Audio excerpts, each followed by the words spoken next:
If you smell what the truck is cooking.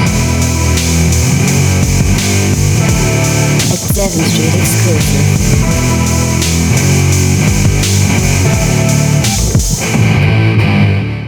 And we should be rolling right now. Yep, we're good to go. Had this podcast idea and pretty much, so I already had the camera first. Had the camera first, then bought the podcast gear about probably 6 months later, and it's worked out really well. Like I've literally only ever used the camera for the podcast. So it's actually, when I first bought it, I was like, this might have been a stupid investment, but it's come full circle and I'm actually getting use out of it. So that's the main thing. But we might as well get into it, mate. So welcome, Pete Mann. How are you, mate? Good? I'm well. Good? I'm very well. Very good. How, Wednesday, what does a Wednesday usually look like here at Octeine in Kent Town? Morning Wednesday for us is quite busy. Mm-hmm. The day starts early, 6 o'clock start. There's a gym out the back, V2 Fit here in Kent Town, which has sort of 3 or 4 classes.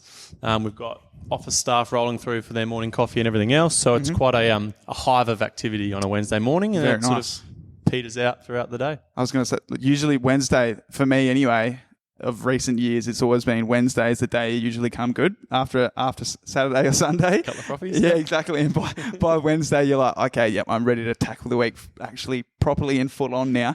But no, that's very good, mate. But before we dive, I don't want to make it all about business. I want to get to know you a little bit more and everyone listening so they can see, learn a little bit more about you.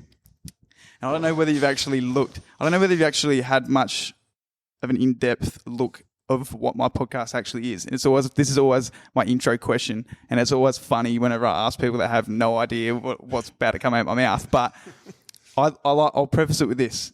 Growing up, did you ever watch WWE? You're aware of it though? I'm aware of it, yeah. Very little. My name's Peter. Thank you. I thought he was saying he knows what WWE is then, but so WWE, you're aware of it? Yes. But you wouldn't say that you watched it growing up? Snippets? Yeah. Do you know any WWE wrestlers? Well, I wouldn't know that there's different categories or classifications, isn't there? There's WWE and WWF. We're going back to when. Wait, so how? This might be a rude question. How old are you? I'm 36 years young. So 36 years young, that makes perfect sense. When you would have been a teenager, you would have been in the mix of when there was WWE and versus WWF. Okay. But now it's just straight WWE. Straight to the east. But, okay. So I can remember obviously I'm not sure what classification or whatever they were in, but I can remember obviously The Rock. Yep, good. I can remember Stone Cold Steve Austin. You know what? You're rattling off all the best ones pretty Excellent. much. But that's good because we this podcast is called The Brock Says, and it's named after The Rock because that was his gimmick. But anyway, that was usually the question I ask is, who's your favourite WWE wrestler growing up? But I always do get people that are like, I don't really give a shit about WWE, mate. Like, why are you rambling on about this? But I always found it fascinating because I think wrestling's like a bit of a soap opera, isn't it? Like the highs and the lows, the dramas. Yeah. So instead of who's sleeping with who or whoever's double crossed someone, it's just who's punched someone out and won the fight. That's the thing. So my last episode, Gabriel Eros, he's a local wrestler here in Adelaide, and he's wrestled a little bit internationally before all COVID and everything sort of started to happen, but he is a local wrestler here and he's got a contract in Melbourne, and he's a wrestler, and that's exactly how he described it, how you just did then. So he'd respect that a lot, I reckon. It is a soap opera. He must be like, is that exciting for you to have him on? So we actually we played a little bit of footy together at Henley maybe like 4 or 5 years ago now. And so I already previously knew him, but I hadn't seen him. I'd seen him maybe 2 times just in passing, say good day in that 6-year sort of gap. Yep. But having him on, he came on in character. So excellent. So he so is. Good. I don't want to even say his real name because then people will be like, oh, this is his real name, and he'll lose the mystique of his character. Yeah. But so I almost said his name then. Gabriel Eros is his name. It's not what I was about to say, but you're dead right. So he came in to my house as Gabriel Eros. So for me, already knowing him previously, it was like, what is going on? Like I was almost like he was running the show pretty much. He was pretty much running the show. So, no, it was very interesting. And like, by the way, that episode needs to be watched more. So if you're listening to this right now, maybe go back and listen to Gabriel Eros beforehand. But I'm going to stop rambling because it's already been 5 minutes past. That's how I like to start my intros. But I will now get into a little bit more about yourself. Now, this is the first time you and I have actually met. Yeah. So I know my perception of you is literally just you through Octeine, and then pretty much just through all your businesses and everything. So where I guess the first question, whereabouts did you grow up? Are you a local boy or did you grow up elsewhere or? Yeah, great. I'm a country kid. Yep. Yeah, I grew up in Streaky Bay over the Nice. west coast. Beautiful Eyre spot. Peninsula there. My parents originally from Adelaide and we moved there when I was about 3 or 4. Yep. Did most of my schooling over there and then came over to boarding school and university. Loved growing up small country town. Like it's, I think there was only 1,000 or so people in the whole town, but it taught you a lot about, I think, being accepting of people. Yeah, for Like sure. For whoever they are, whatever they are, because if you're not accepting of those people, you have no friends. Yeah, so it's 100%. like, all right, I need to be accepting and be open. That's a really good way of looking at it, actually, because like I told you before, I'm obviously from Kingston, small country town, and that's 100% like 100% to a T. Yep. Yeah, that's something that I actually had never ever thought of, but that is so true.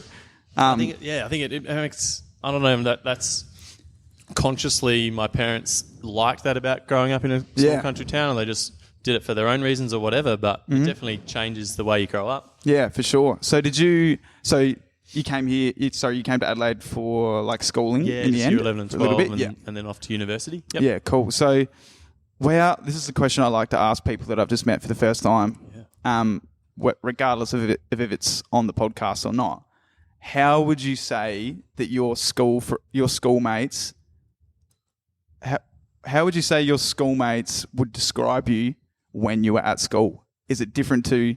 Do you think it would be different to when you're at school or to when to now? Fast forward to now, is it the same sort of comparison? Do you think, or would they say, oh, maybe your personality has, I guess, blossomed a lot more? Great question. Do you have sort of the same friendship group and stuff? Yeah, very much so. I've probably got a core group of 3 or 4 mates that I still catch up with from school, and that's more so from schooling here, just the last couple of years.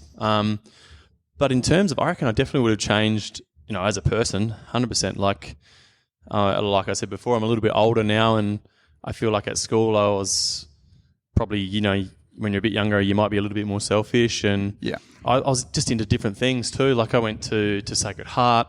I was very lucky that I was involved in football there, so that gave you your instant sort of friends straight away, so it made it very easy. Whereas now football's not even close to a part of my life or anything like that. So, there's different things in probably terms of my priorities which have changed.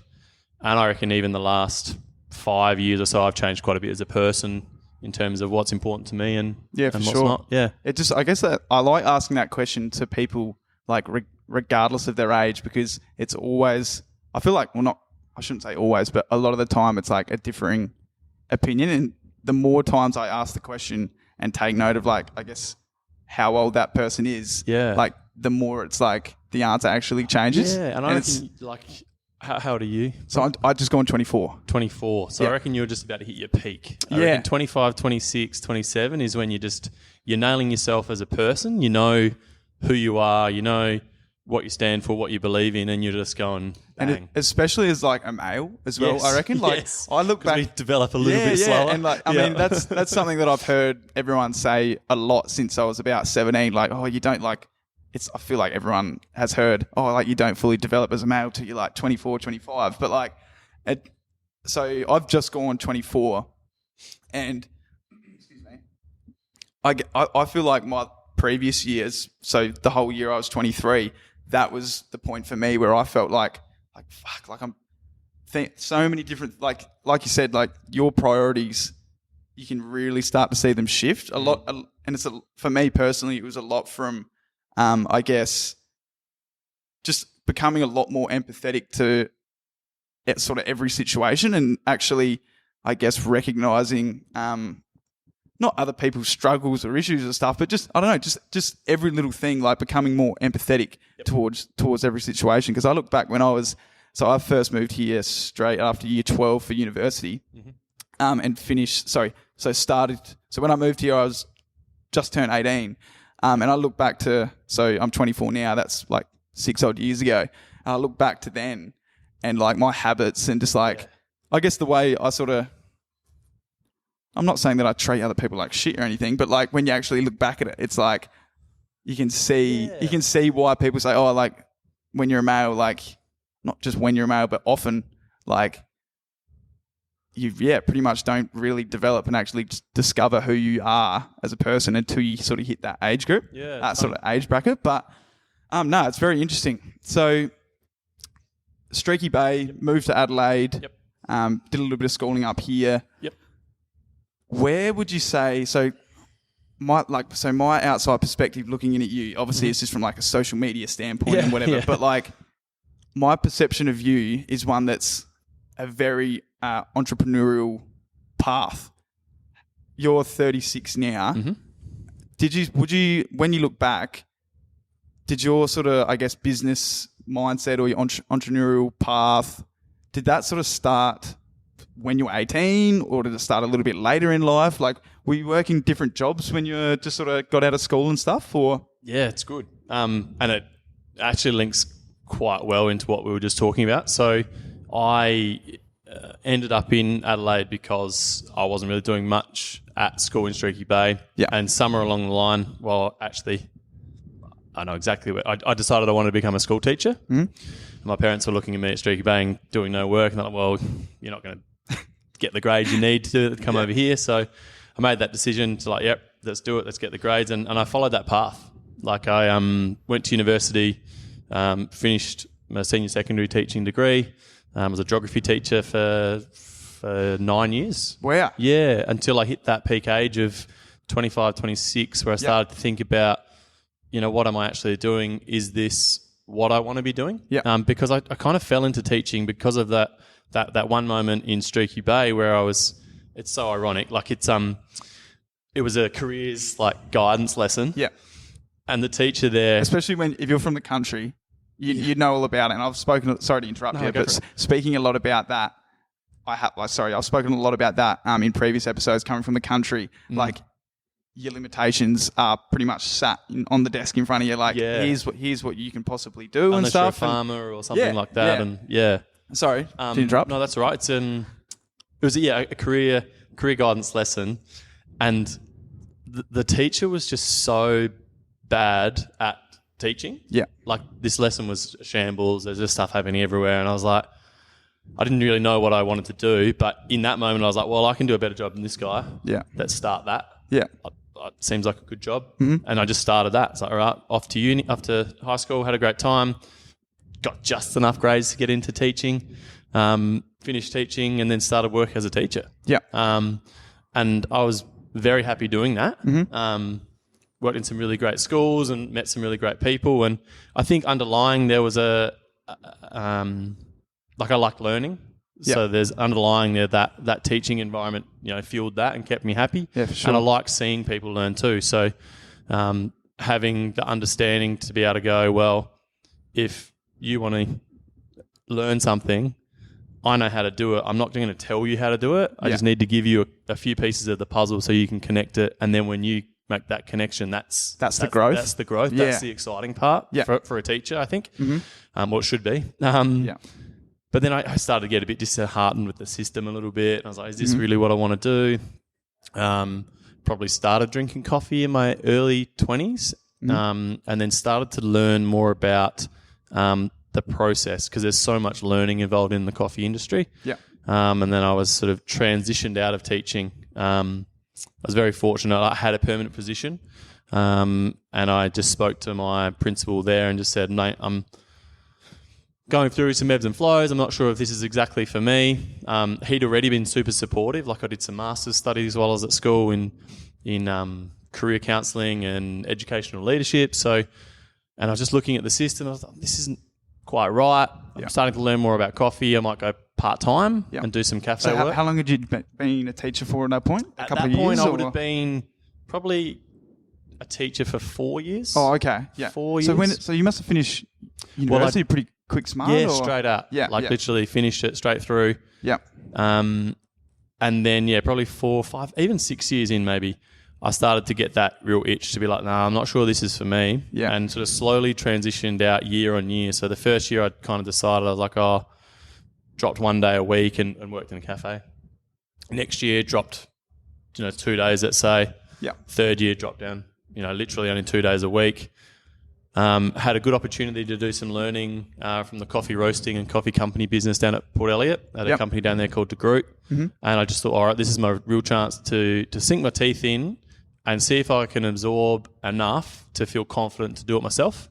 So I took a full year's leave from teaching and it's so good environment. Was that just like you getting into that gig at De Groot? I think I've definitely they've been quite established for a while now. Yeah, really good. Yep. So, did you just sort of walk into that role as like a casual employee, or was it like a? I was working for a guy named Alistair Corston, who's Seafaring Fool and Seafaring Fools down at Glenelg. That's a good place. Go there often, actually. That's my go-to. It's a good coffee. Very good. Group beans. Yeah.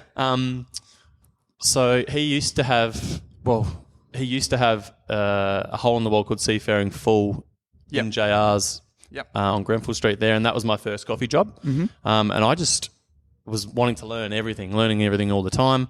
I went to Melbourne to do a roasting course, came back super inspired, and literally just reached straight out to Trev De Groot and said, mate, I've just done this roasting course. If you hear of anyone in Adelaide that's, got some roasting jobs or anything through the networks, let me know. And it was one of those moments we spoke about just before where you put out a message and, if you get something back, it's great. If you don't, no stress. And I put kind of my heart on my sleeve a little bit in this message and put it out there and just got no response. Yeah. And I sort of fuck. There's 1 week pass. I was like, oh my God, now it's kind of... And then you start thinking, it's going to be awkward the next time I see him. And it's like, Did he see it? And then it was like, oh, shit. He replied 2 weeks later. He's like, so sorry. Yeah. I don't know of any jobs in Adelaide, but if you don't mind travelling 3 days a week to Port Elliot, we can get you on the roster down here. And I was like, bang, all right, this is my in. Going to learn as much as I can and see how we go. Yeah. I think that was 2018. Yeah, 2018. Then we started. Not too long ago. Not too long ago that the actual full leap started here. Yeah. We opened here in the start of 2019. Yeah. Cool. So So I would have been 32 by that stage, I reckon. Yeah, nice. So I guess from when you first started transitioning outside of your teaching role and everything. Yep. It was a bit.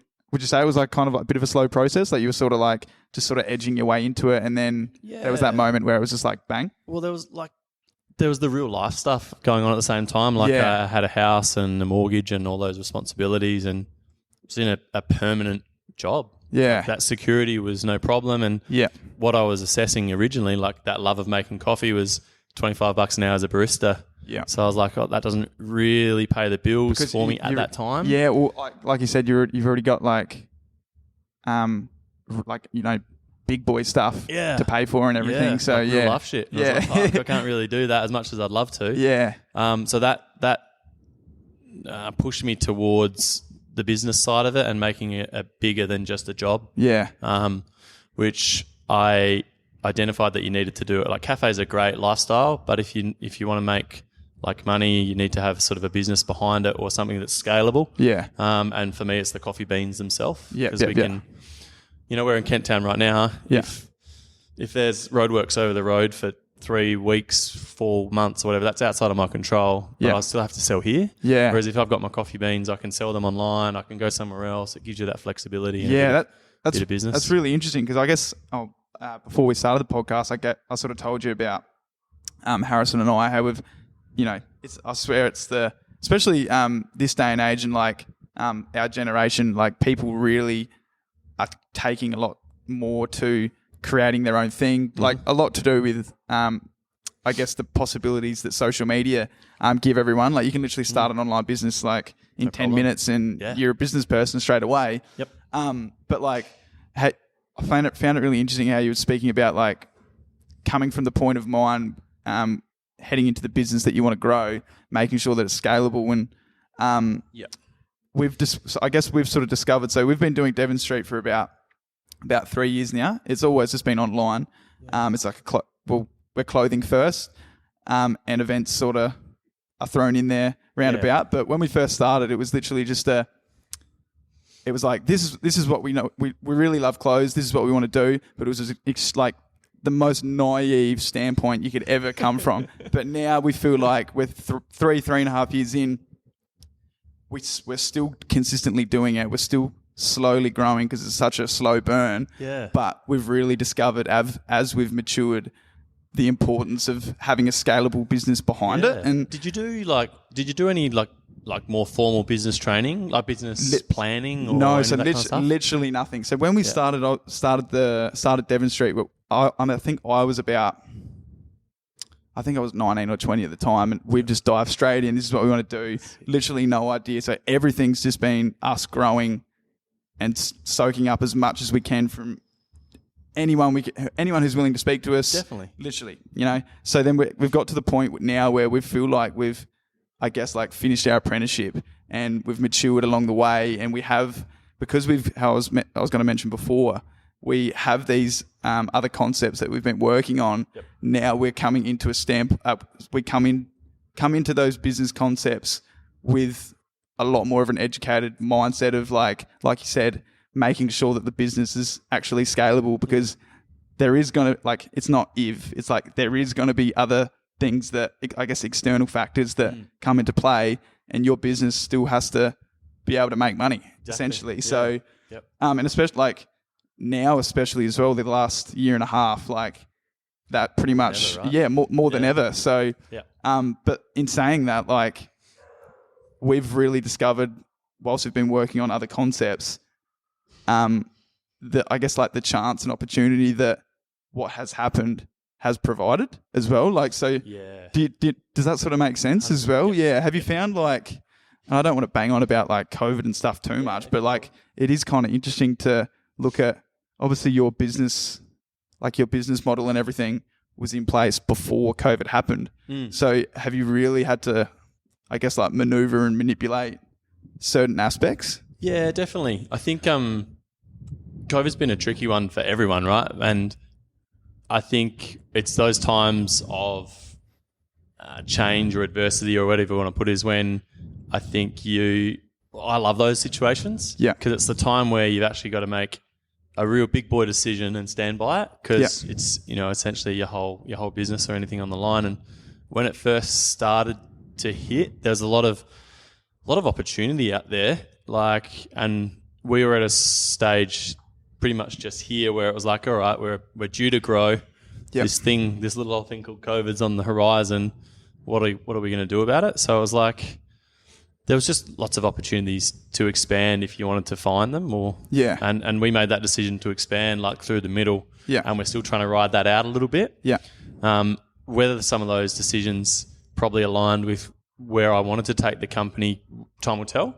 We've definitely gone down much more of a cafe sort of stream than a coffee bean sort of stuff, but that's all a learning opportunity, I think. And those opportunities probably wouldn't have been there if COVID hadn't existed. So you got to take it all with a positive, I think. I was going to say, here's the positive, learn from this or adjust or come out the other side and just see how it is. Yeah. Definitely, like, that's exactly what I was going to say in terms of like coming at everything with a positive mindset. That is really everything, isn't it? Like if you're coming at things with like, oh, like fucking why us, or like just with that negative energy, then it's like, well, whatever you then go and I guess want to do, it's just gonna, it's got a higher chance of not working. So or then if it does work, progressing further, I guess. So like you mentioned just then, so Kent Town obviously was the first Octeine, and then we jumped into the city. So JR's, and that all came about through the guy I mentioned before, Al Corsten. Yep. He was, pretty busy down at Glenelg Seafaring Full there, just had a little bub, and he's like, I don't really want it anymore. I tried to sell it to someone. They said no. And I think he hadn't even thought about it until the moment he asked me, having a coffee. He's like, you don't want to buy it, do you? I was like, and I was like, well, yeah, I know how it works. It can make that work. And so that was an easy transition. Yeah. About the same time, or maybe a little bit later, there's an opportunity at Torrensville where Canopy now is. Yep. Was same type thing. A bit like before COVID, sorry? Or was that the one? So we signed the lease right before it hit. Right. Before it hit. So, that was a bit of a stitch up in terms of the timing of that one because it was very slow starting. And, you lose a lot of your incentives or whatever else. But that was okay. Yeah. And then the Barossa Valley opened October last year. That's at Seppelsfield Wines. And that was just one that I never even thought about. I think there's something to be said about the power of saying no. Yeah. That all came about through a business lunch. I was up there just having a few wines, and we were kind of going around the table, 20, 30, 40 people or whatever at this lunch, and like, what do you do? It's like, all right, stand up, Peter, coffee roaster. We sell coffee beans. If anyone needs coffee, let me know. Yeah. And at the end of the lunch, the marketing manager and the CEO sort of tapped me on the shoulder, and I'd had a few white wines, so I was a bit tipsy. And they took me out to their kiosk and said, "Oh, what would you do with this? If it was yours?" And I was like, "Oh, I could do this, change this, put this here," and sort of didn't think too much of it. And then 2 or 3 weeks later, they're like, "Oh, you know what you said the other week? Do you want to do any of that?" And I was like, "Not really. Not the timing's not right. I've just signed Torrensville. City's new. I'm pretty busy." Yeah. So I said no. And then maybe a month or 6 weeks later, we're still thinking about this. Is this something you're interested in? And we had a bit more of a chat. And then I was like, nah, too busy. I think it happened one more time. I said no. And they're like, oh, what's it going to take to get this happening? I was like, oh, all right, well, let's make it happen, So I'm not sure where I was going with that tangent, but that's the progression of where we are now. How that's, so, because that's, and then obviously the one in, I always get the town wrong, Seppelsfield, that's the one at Barossa Valley. Yeah. So when did that open? Opened October last year. Okay, so is that the most recent one? Yep. Yeah, that is the most recent one. Yeah. In terms of when we sign leases and stuff, Canopy's it's probably close. opened after. But Yeah, cool. Yeah. And I find it really interesting in terms of how you spoke about the obviously you've got, was it four different locations? So 4 different locations, and they each have like their own, I guess, like unique little. How would you put it? Like their own almost unique, like their own little character. Their own little character. Humans. Like we can't like I come here. This is my first time here at the Kent Town spot, and I come here, and obviously I've seen the hole in the wall and everything. Yeah, and like I feel like I just have.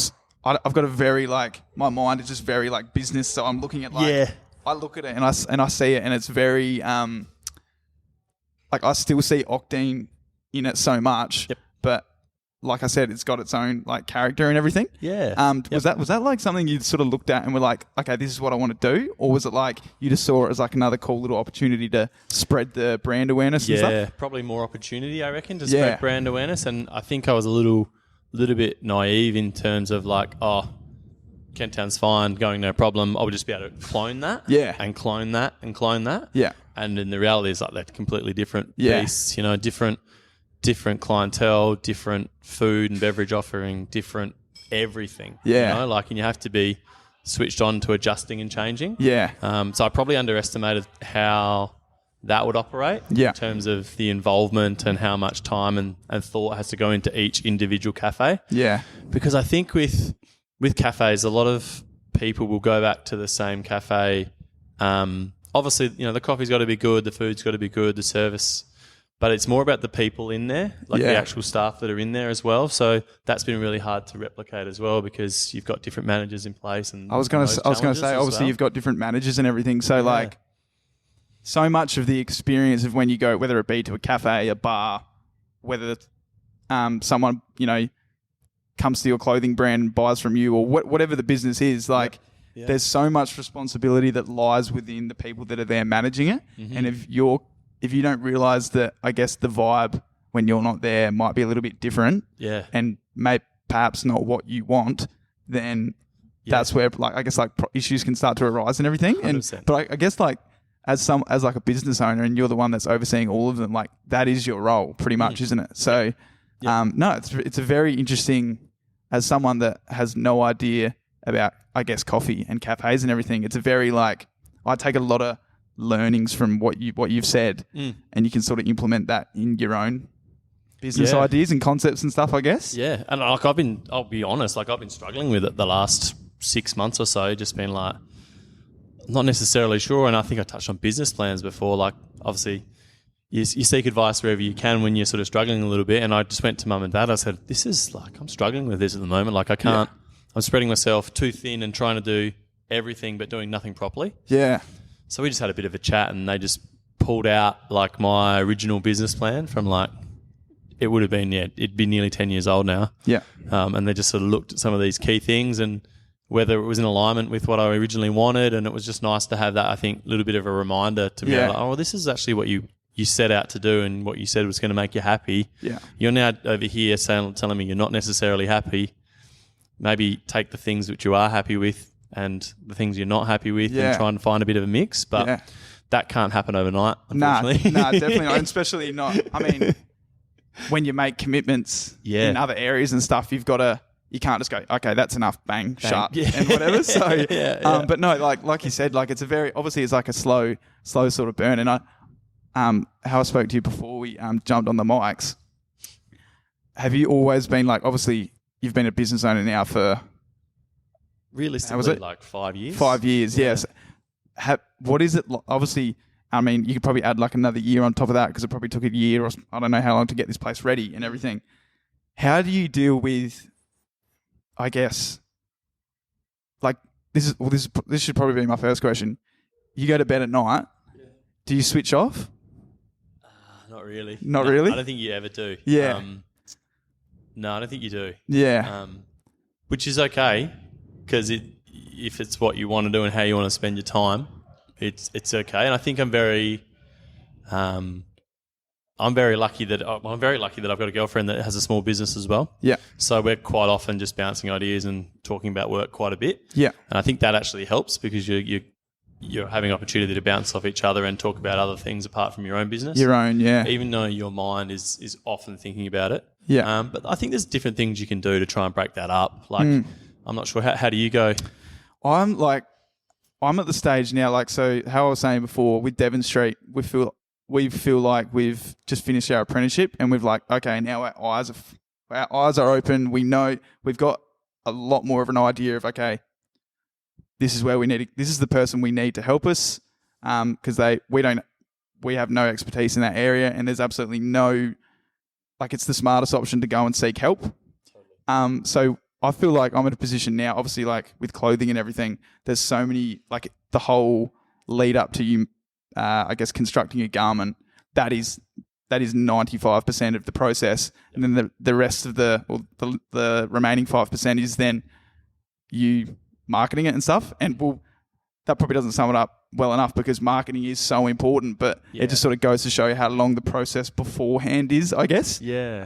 But in terms of like mentally switching off, like I struggle with it big time, and I'll go through like I'll have a week where I'm like, oh, this is like all I can think about, and it's starting to piss me off. Yeah. I need to like switch off, but then the next week it's all I can think about, but I'm loving it. Yeah. Because I feel like I'm like, I guess, jumping hurdles and making a bit of progress with ideas or concepts that I've got. Yeah, and I think that's the same for me in terms of it's like problem solving. You're learning how to solve a different problem, and I think that's the beauty of a small business is that there's so many new things that you will constantly learn, which might not necessarily be to do with how to make a garment. It'll be like how to market. And even if you are, outsourcing whatever, you're still learning that process at the same time. Like you're consulting with someone and saying, oh, how do I do this task? And they're expert in the field. They come in, they do it, but you learn parts of it along the way. From them, Like, and we've definitely, so for example, our friend Paris, I actually met her through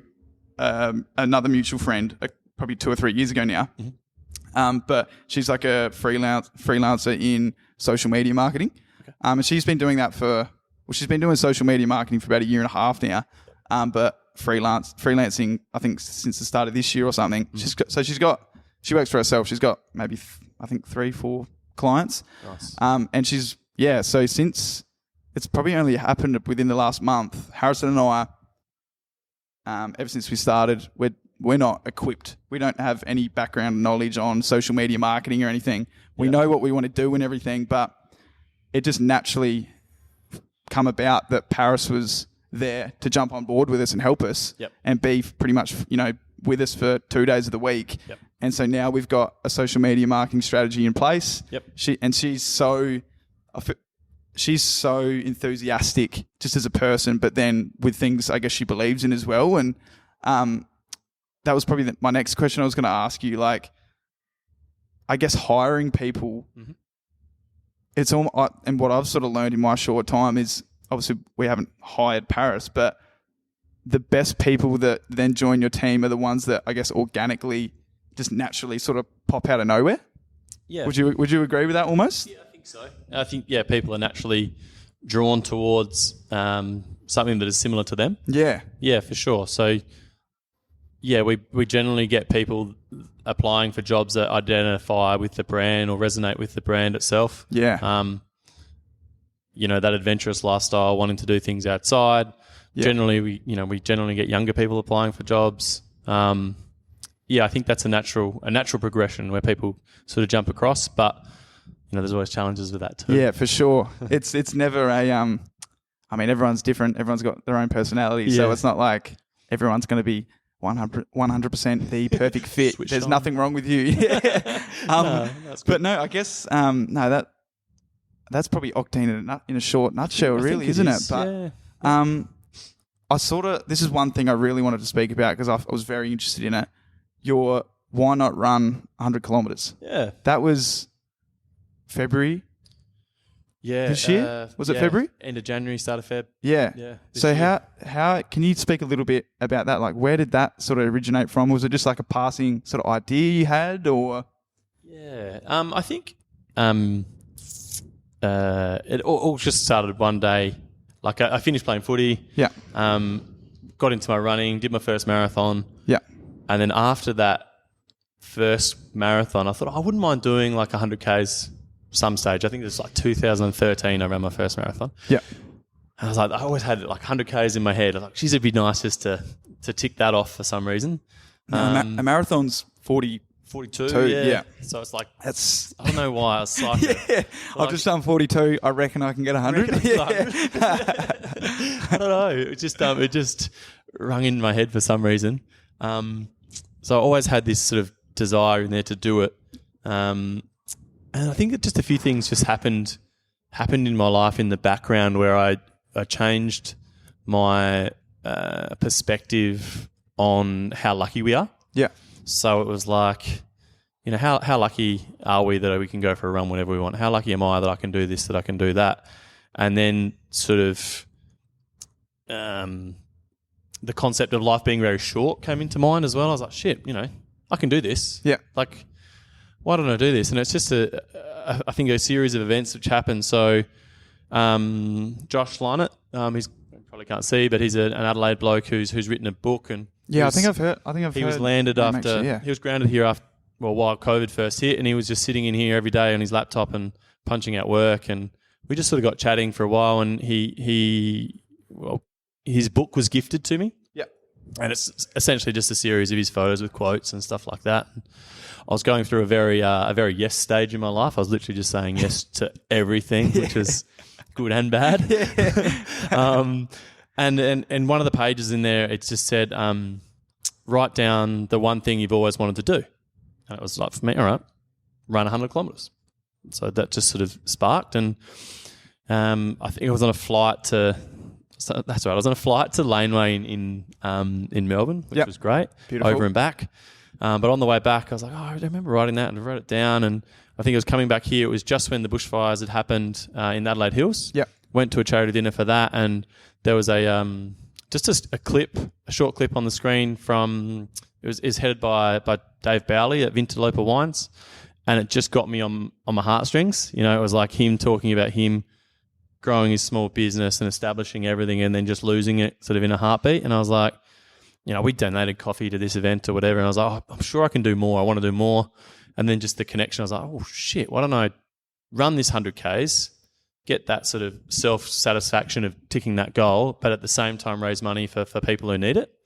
So that's where that came from. That was originally the idea. I was like, yep, going to do it because life's short.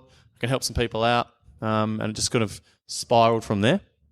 There's a few things that got in the road there, training and COVID and all that. But, yeah, we got it done at the start of this year. It was hot. Yeah. It's long, but it was a big tick. So how long did it take you exactly, roughly? It took me 14 hours and 44 minutes. Fuck.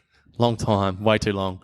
Well, not way too long. It just took a long time. Yeah, yeah. So, obviously you prefaced it with you'd done marathon running in the lead up to that, obviously. Yeah. So it wasn't just like you getting off the lounge, running 100 kilometers. But so were you? Is the interest in the interest in like marathon or just like long distance running, did that come after your post footy career? Is that what you said? I think I was just looking to keep fit and healthy. Yeah. Yeah. Running just started, and it was probably just one of those life goals. You think, oh yeah.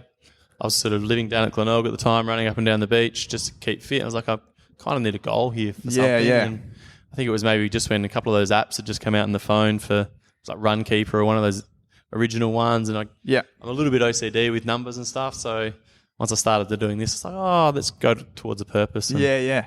Nice. That's I reckon that probably just from, I guess, my outside looking in, like you running that marathon and stuff and being driven by, I guess you understanding and being driven by a purpose that I can really resonate with that, especially with, like we were saying earlier, like the last probably 6 to 12 months of my life. Like I've really understood how important understanding what your own purpose is. Bang on. Yeah. And that's actually hasn't been the whole theme of this podcast that I've since episode 1, but like I've just naturally started talking a lot about that. Like I end up talking, I don't even mean to, but like I end up talking about, because it's like the further in depth you go in a conversation with someone, you're like, oh, like you eventually figure out like, hey, like what's their purpose? Like why do they do what they do? And I feel like that question, like you can ask that question and then they ask you it back and you end up talking for like 45 minutes. Like, do you know what I mean? Definitely. Like that really is and I think it's probably this, like a longer conversation with someone is when you really do work that out. Because, and not just like, what is your purpose? It's almost like how crazy it can be when anyone really decides that they want to do something, they're going to do it. Like, whether it's tomorrow, next week, next month, next year, 10 years, if that person really wants to do it, they're going to do it. Yeah. Like, no word of a lie. And that's one thing I like firmly believe in. Like, if you truly believe you want to do something, you're going to do it. Yeah. 100%. It's all belief. It's all, it's auto-suggested and subconscious stuff, but it's, you will do it. Yeah, exactly. And a massive thing as well, like, I mean, I was only having a conversation with my mum and dad last Friday night, and I was telling them about this new concept that me and a few of the boys have, and I'm like, I've thought about it so much. So like, it just naturally came out as like I'm sitting pitching to like these like I don't know, these really important investors and stuff. They asked me about it and I'm just like, right, sitting at the table, I'm like, here's what it is. But like and they now understand. Like my mum messaged me yesterday or the day before and just said like, I know you're gonna do what you say you do because like I can see how driven you are. Nice. And you understand, like you really understand your purpose, I guess. Yep. And it just ties in really well with the conversation I feel like we just had, because like the more you say you're going to do something and the more you follow through with action, then everyone else around you knows when you come out and say, I'm going to do this, they're like, oh fuck, they're actually going to do it. Going to do it. Yeah. So I feel like we can probably stop it there, man. I'm just like, cut. drop the mic. Let's drop the mic. But in all seriousness, mate, I don't want to hold you up for too long because I know you got a life to live. But I do really appreciate you sitting down with me for the last 45 minutes, and I feel like I'm gonna nag you maybe once a week now and just say, oh, like, do you reckon this is the right thing to do? But mate, I'd love for you to nag me. Absolutely. All right, mate. I got one more thing as well. Oh, I brought you a T-shirt, by the way. Oh, stop. This is our new one. I brought you an XL. I hope your pythons, how big are they at the Just jump moment? into the gym, we'll be all good. Yeah, perfect. Just strut around.